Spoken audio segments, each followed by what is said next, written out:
امي الكلاب ديال امهم هادو خصهم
يريد عصابة إعدام.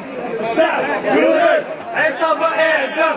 الشعب يريد عصابة إعدام. إعدام إعدام إعدام إعدام إعدام إعدام إعدام إعدام إعدام إعدام إعدام المسلمين.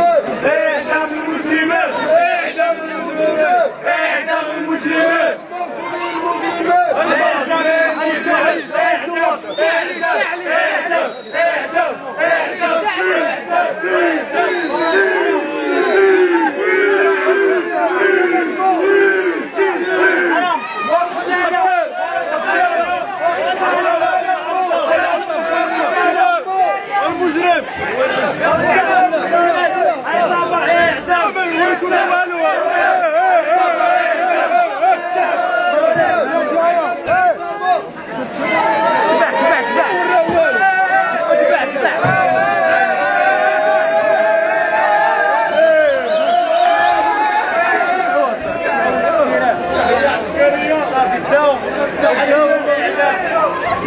اعدام اولاد الحرام.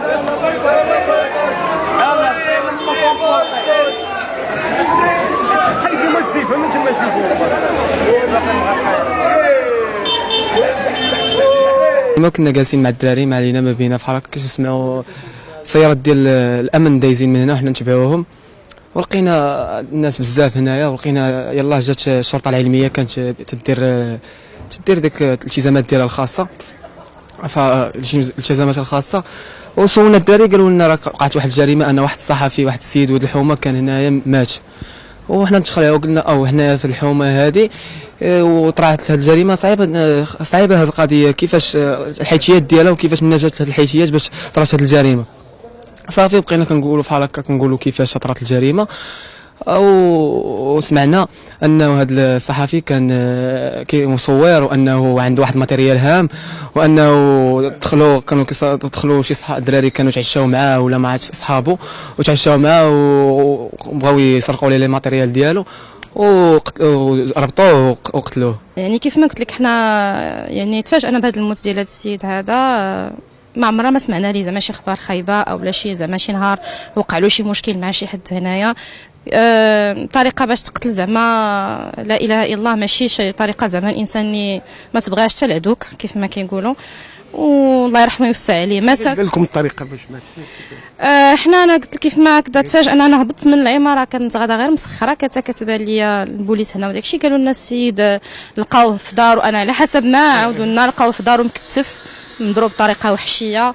يعني هذا هو اللي عرفنا حنا لحد الان مازال ما عرفناش يعني الاسباب اللي دفعت هاد الناس هادو انه يقتلوا هذا السيد هذا رغم انه كان عاود ذكر على انه ما عمره ما كان عنده شي مشكل مع شي حد هنا في الجيران وما عمره زعما ما اذى شي حد. الحمد لله ما عمر ما كان هنا شي مشكل يعني جريمه قتل. حنا راه بالنسبه لنا حنا هادشي جديد يعني في هذا الحي هذا ما عمر ما كان لا جريمه قتل لا حتى دوك لي بيك بوكيت وداك الشيء هنايا ما كاينينش يعني بشي طريقه كبيره بزاف.